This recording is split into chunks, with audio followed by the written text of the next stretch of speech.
According to research, acceptance of mental illness seems to be on the decline. In other words, stigma against those who have mental illness may be in some ways increasing. I'm Mark Tyrrell of Uncommon Knowledge, and this is the video version of my article on how to help your stigmatized mental health clients. 6 kind ways to help clients deal with diagnosis shame. And you can find the written version of this article by clicking on the link in the description below. Now, the English writer Walter Savage Landor wrote that kindness in ourselves is the honey that blunts the sting of unkindness in other people. And I think there's real wisdom in that. Anyway, in days gone by, mental illness was widely seen as a kind of weakness. You know, those afflicted with emotional problems, psychological problems, just needed to think straight or buck their ideas up or get a backbone. Mental illness was sort of synonymous with moral weakness or even wickedness. And I'm certainly not negating resilient stoicism. I'm not saying that we should never be resilient or there isn't a place for developing resilience and being stoic and that kind of thing. But of course we need balance in all things. The fact is that no one chooses mental illness. So what is stigma? What do we mean by stigmatized? You know, it's a word we use a lot, but what does it actually mean? And I think stigma is a combination of 2 things. First, the stigmatized person is seen as fundamentally different from who you or I happen to be.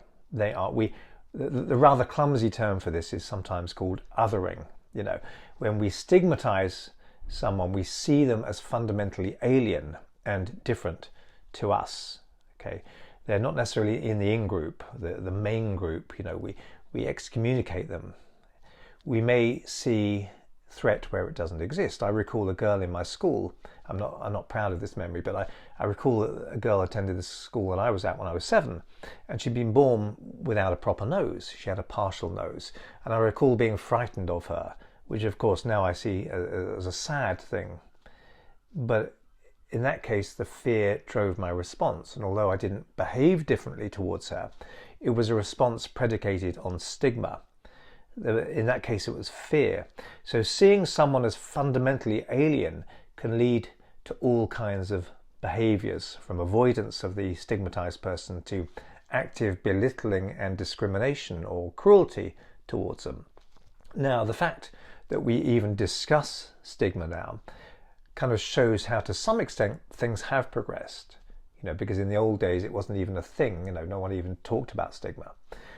And yet I can think of a client I'll call John, who sat before me, and his self-stigma seemed to be really tying him up in self-loathing. So people can come to stigmatize themselves, just as bullied individuals may eventually side with their own bullies and start to bully themselves. Self-stigma happens when people absorb public attitudes about themselves and collude with those attitudes to victimize themselves. For example, a boy who internalizes the propaganda that all men are weak may grow up feeling he himself is weak simply because he is a man. So it's quite easy to stigmatize oneself if the prevailing sense leads us to believe things are that way. Anyway, my client John told me how usually he was sensible and normal, in his words, but now he felt stupid for having been signed off work with depression. He wondered what his co-workers were saying and thinking about him, and he couldn't shake the memory of one of his colleagues, one of his co-workers, Bill, having once talked about someone he knew as having gone full loony after a divorce. So John was imagining that Bill and other people in his workplace were thinking that John, had gone full loony. But do people suffering a mental health crisis really still suffer stigma in our day and age? So on the face of it, we may seem to be living in a more enlightened era of openness around mental health. You know, celebrities share their stories of anxiety, addiction and depression and so forth.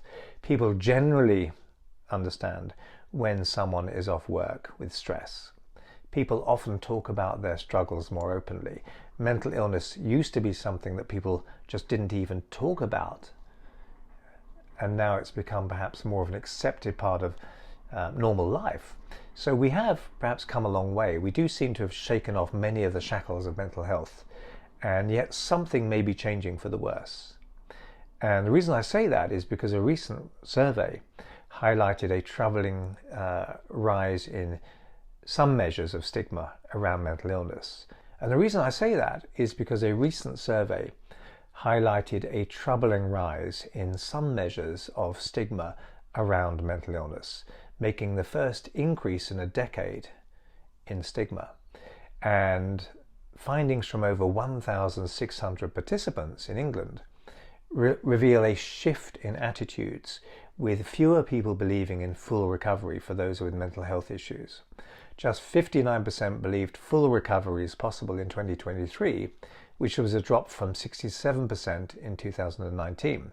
So this suggests to me that people are seeing mental health or mental illness less as a human situation that someone's going through, perhaps because of a difficult life at the moment, and more as some intractable difference in the person suffering compared with normal people.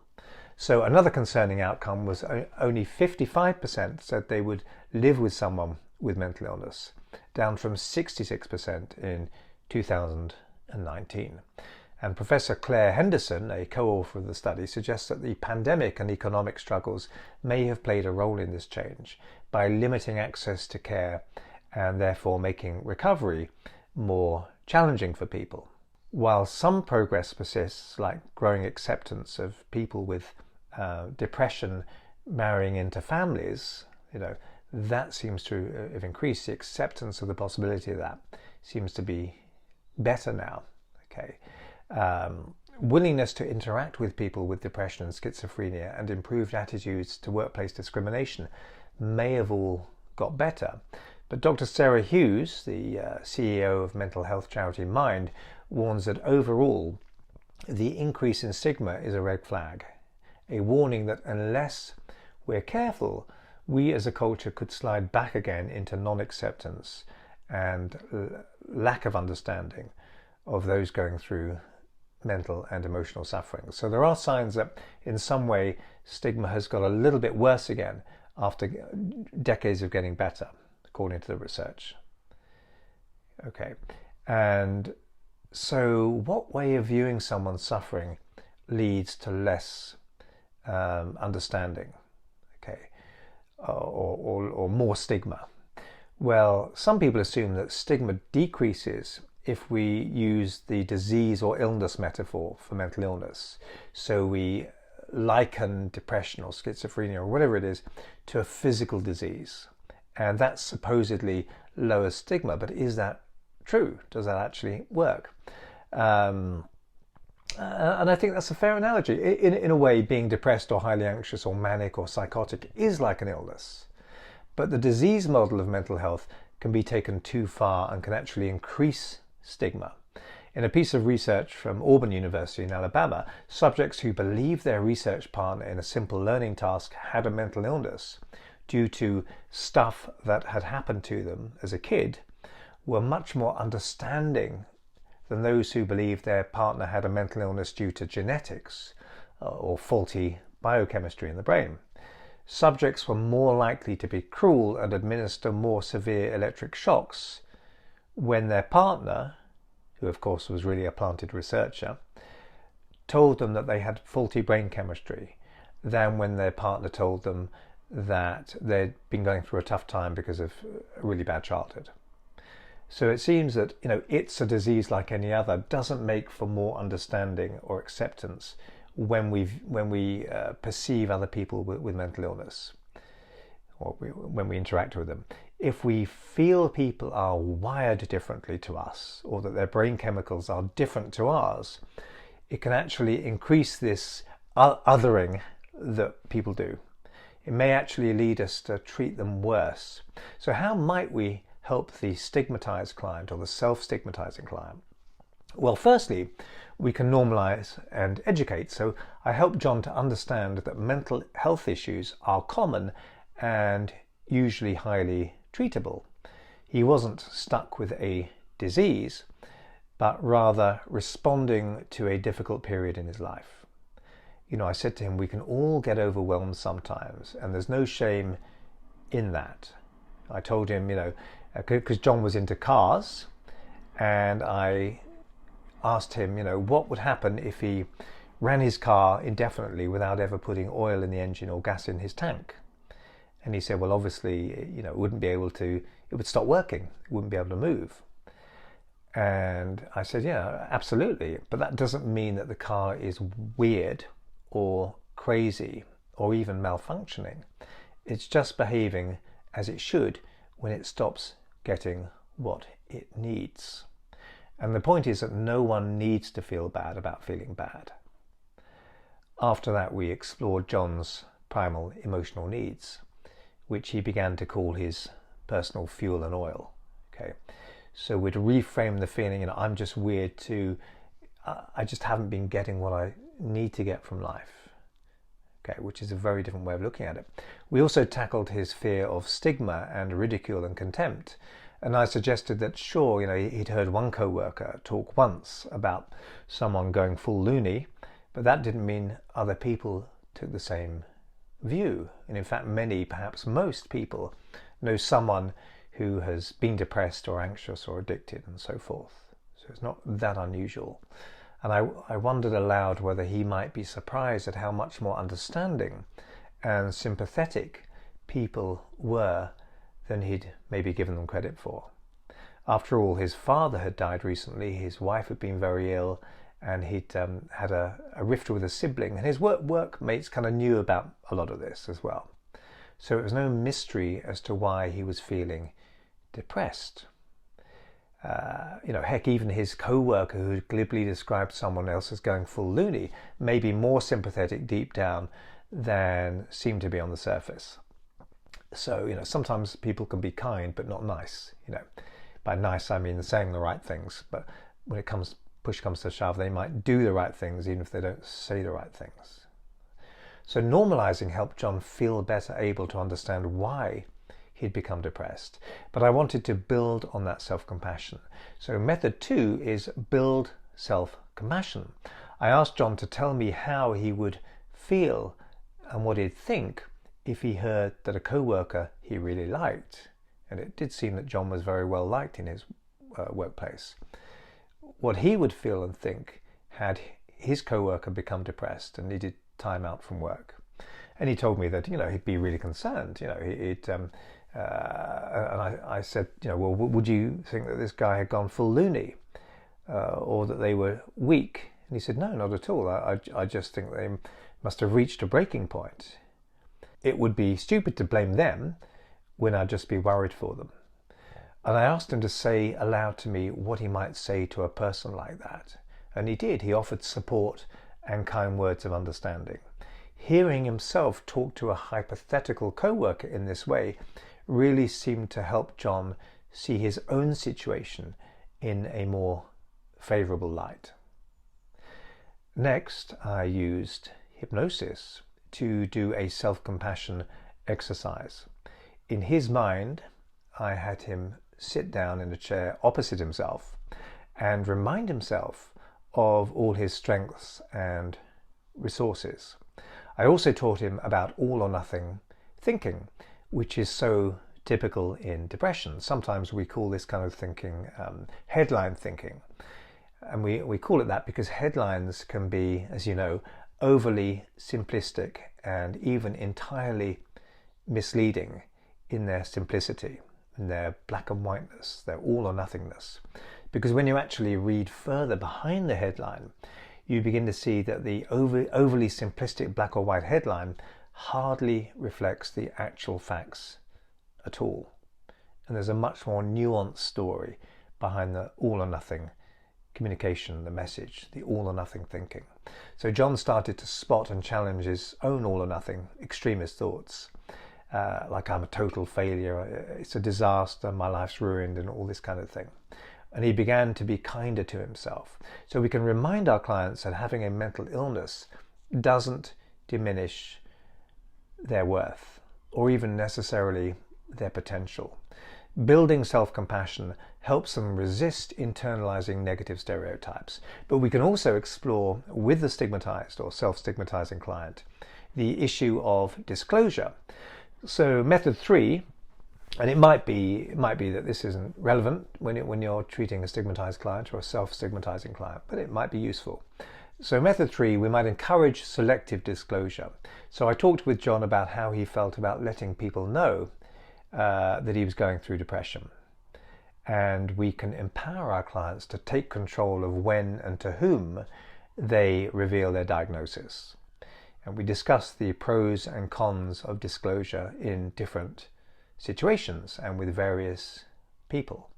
This can reduce the feeling of vulnerability by allowing clients to choose environments where they're likely to be met with understanding and support. We need to choose our audience sometimes. So this was a welcome concept for John, who had almost been assuming he'd have to tell everyone he knew or even met, which of course wasn't the case at all. You only have to say, you can consider your options in all situations. Method 4, we can help them challenge and reframe beliefs. So in our work together, John and I also set about identifying some of his assumptions and core beliefs around mental illness and depression in particular. So using Socratic questioning and metaphor and even humor, I was able to help John reframe some of the more depressing and hopeless beliefs he had around the state of depression. We used cognitive behavioral techniques to examine thoughts about stigma, such as people will think I'm weak, which is something John kept coming back to. People would think he was stupid or weak for being depressed, which is something John had actually said to me. And I gently suggested that seeking help shows strength, and that some of the strongest, the most intelligent people have at one time or another become depressed. It's a human thing. It's not predicated on IQ or moral strength or anything like that. So reframing can help reduce the impact of societal stigma on self-image. But every man, woman and child exists within a framework of other people, of course. So I wanted to know that John was reaching out to and being with people who knew how to be good to him. So method 5, foster connections with supportive communities. So John had become a bit isolated, and although he lived with his wife, they spent a lot of time apart in the same house, as many relationships occur in that way, perhaps. So not only did we explore ways to strengthen that relationship, but we looked at how we could reconnect John to other good people in his life, people who didn't judge, who he felt accepted by and could relax with. We all need a sense of belonging, and we all need a sense of feeling accepted by other people. And it seemed that since being off work with depression, John was feeling the lack of belonging to a group of people, to a community. And it was really hurting him. So John started attending his local football club again, and bit by bit engaged more with people and life around him again. He got back in contact with an old school friend who'd always really liked, and found they could talk about anything and so forth. So to his surprise, he found that no one was laughing at him or judging him badly. And I'm not saying that some people wouldn't do that, but often when we self-stigmatize, we're assuming other people think badly of us when they don't. So he has stopped assuming he knew what other people were or must be thinking all the time. For some self-stigmatizing clients, interacting with others, facing similar challenges to them, can help them feel validated and understood, providing an alternative to the judgment they might encounter or feel they might encounter in other areas. So in these cases, you can encourage them to join support groups or engage with mental health communities, either online or locally. And finally, we can help our clients understand that a diagnosis isn't an identity. So method 6, focus on strengths and identity beyond the illness. A diagnosis can come to feel like a label, which once stuck to us can't be removed and will forever determine who and what we are. And as long as we see our diagnosis in this way, we limit ourselves. So John never actually said, I'm a depressive. But some clients will describe themselves through a label or a diagnosis. I am the bipolar disorder, or I am the schizophrenia or the alcoholism or whatever. Okay, but of course I'm not, and I came into the world without that label. So we can help them transcend that. We want our clients to feel like whole people, not defined or confined by their diagnosis. As part of this approach, we can guide our clients to explore their strengths and interests and values. Remind them that the illness is just one part of who they are at the moment. Even someone suffering a psychotic illness like schizophrenia will have times when they are free of that condition. Episodes of psychosis may diminish and even go away entirely. Some schizophrenics have just 2 or 3 episodes of psychosis in their lifetime. You are not toothache just because you had toothache or you sometimes get it. This broader self-concept helps counteract the stigmatized label by anchoring self-worth to their unique qualities. Okay, so these approaches all aim to empower clients, helping them build resilience and self-acceptance so they can move forward confidently regardless of societal judgment, whether that judgment is real or imagined. Okay. After one of our sessions, John said, "Thank God I don't have to feel depressed about feeling depressed." And I knew exactly what he meant. So I hope you found that useful, and if you did, please hit like and subscribe. And if you want to hear when my next video is published, hit the notification bell below this video. I'm Mark Tyrrell of Uncommon Knowledge, and if you'd like to subscribe to my email newsletter, you can find it over at unk.com/blog. That's unk.com/blog. And thanks for watching.